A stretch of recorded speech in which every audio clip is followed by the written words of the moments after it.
half.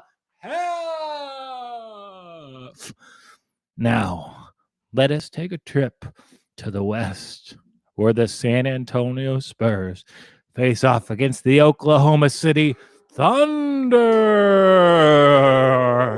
featuring Lou Dort and Shea Gilgeous-Alexander. Imagine you were in a haunted house and my dumbass just comes out, Al Horford. Okay, so the Thunder are playing the Spurs at 8:05 p.m.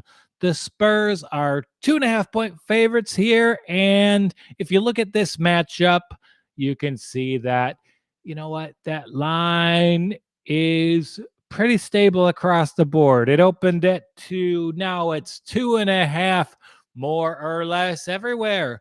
For the Spurs, they are missing my USC classmate, DeMar DeRozan.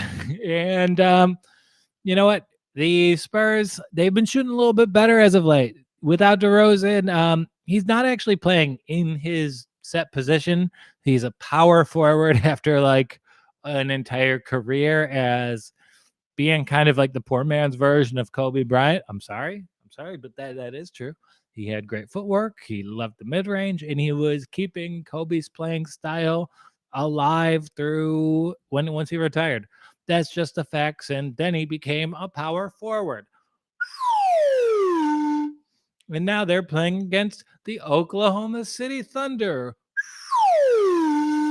Okay, so we've been betting against OKC a lot, and they've been making us look silly. And we're going to continue to do that. Screw those guys. I don't give a. Okay, so we know that OKC is going to dominate with the guard matchups. Shea Gilgeous and Lou Dort, they're going up against Murray, and I believe Anderson's out for the Spurs. We're going to see a lot of Patty Mills this evening.